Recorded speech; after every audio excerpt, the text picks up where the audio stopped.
The housing market is entering into a crash stage in multiple cities across the US. That's at least according to this Newsweek article that we are going to go into later in this video. But basically, some markets, they're experiencing more inventory than usual. They're seeing more price cuts than we've seen over the past few years, and things are really starting to slow down. And we're seeing that throughout the rest of the United States as well. While I agree that the market is slowing down overall, I am going to push back and say that I don't think across the entire United States we're going to see a real estate crash, but I think we're going to see prices level out. And a big reason for that is the lock-in effect and how much equity homeowners have in their properties. And I'm going to show you the data to back this up. Before we get into it, my name's Liam O'Reilly. I'm a realtor with Jerry Riley Real Estate here in Vermont. If you have any real estate needs in Vermont or anywhere else, reach out to me directly. I'd be happy to help. And let's get into this video here. So, housing market entering crash stage in multiple cities. Now, I thought this was a great article. This is by the CEO and founder of Reventure Consulting, which they have a YouTube channel. We'll talk about their YouTube channel in a little bit, but mainly they talk about the housing crash, and they've been talking about this for years. So I don't necessarily agree with all of their videos, but I like what they say here. It really depends on your local market. There's certain states where I don't think home prices are going to go down much. New York would be one. Now, I don't know much about the New York market, but he seems to think that home prices are going to drop potentially drastically in some states. Specifically, Florida is what he mentions in this article. And he says here, according to Redfin's latest data, there were 200,000 and change homes for sale in Florida in the month of May, up 40.1% year over year, which is pretty drastic. A 40% increase in new listings is very significant. Or not new listings, active listings on the market. So options that buyers actively can choose from. And then new listings were up 12% year over year. Now, median asking price or median sales price is still up 3.1%. But I see what he's saying here, where you have more homes hitting the market, you have more homes staying on the market. There's more homes dropping in price that they say in this next line here. 28.6% of homes in Tampa saw price reductions this year, which is much higher than it was in 2023.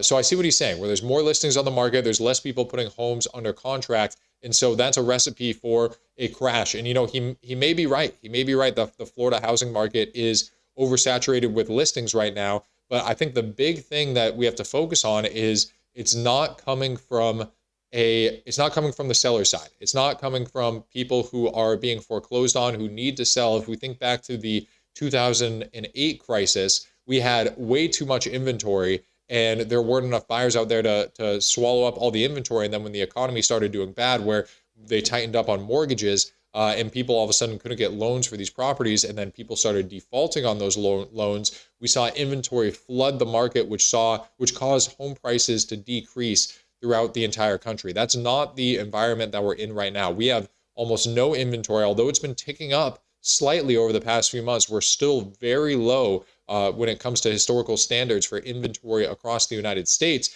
And so really what's pushing these prices down or causing inventory to increase in states like Florida and here in Vermont, frankly, inventory is up in Vermont, not as much as Florida, but it is up. What's causing more homes to hit the market and stay on the market are the fact that buyers can't afford to purchase property right now.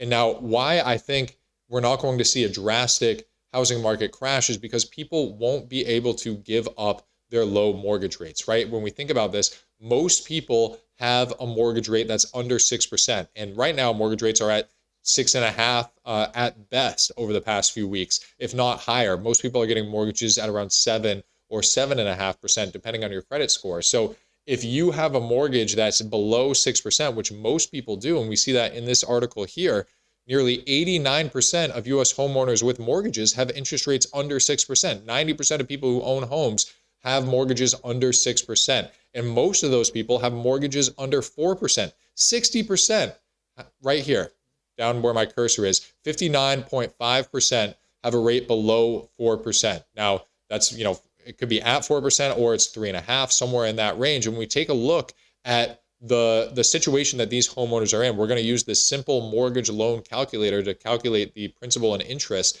Now, it doesn't take into account insurance or taxes, but just the principal and interest payment that these homeowners are dealing with. So if we take a look at the median sales price back in 2021, for instance, so median sales price back in 2021, this bottom blue graph, we can see it was below 350,000, but let's just use 350,000 as a rough number. And then we're going to use roughly 400,000 for where the median sales price is today.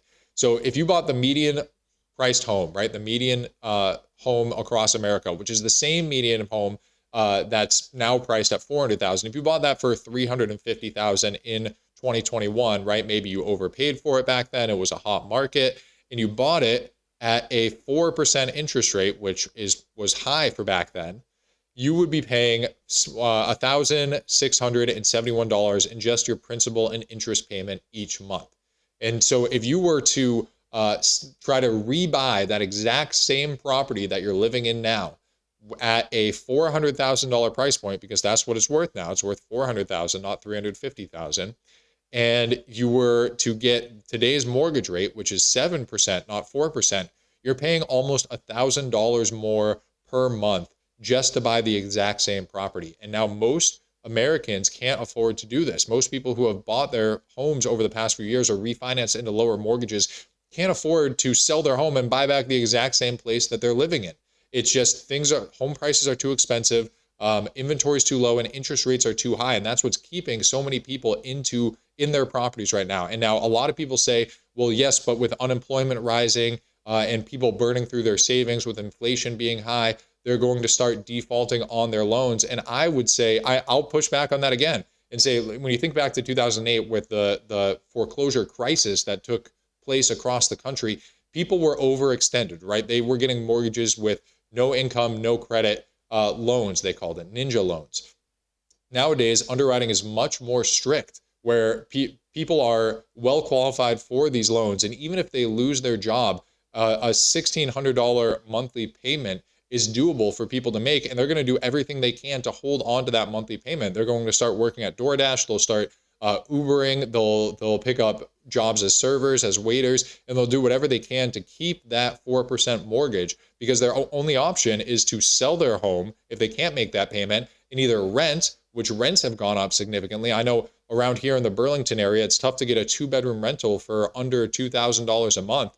That's pretty much unheard of now. It's really $2,000 or more, somewhere between $2,000 and $2,500, depending on where you are in the Burlington area. And so if you're going to give up that $1,600 monthly mortgage payment and try to move into a smaller rental, you might even be paying more for that rental than you were the mortgage payment on your house. So it doesn't make sense for a lot of people to sell right now. So what I think will happen if we see these trends continue, as new listings continue to rise, as active inventory continues to rise, I think we're going to see less sellers list their home if they can't get the price that they want, because they're not incentivized to move. I know, life circumstances happen. People need to move. There's deaths in families. There's divorces. People are always going to have to move for certain reasons. But if you don't have to move, you're not going to with current rates. Now, the other thing to keep in mind is that we're at the back end of this rate hiking cycle. It doesn't seem like the Federal Reserve is going to hike any more rates, and we should see relief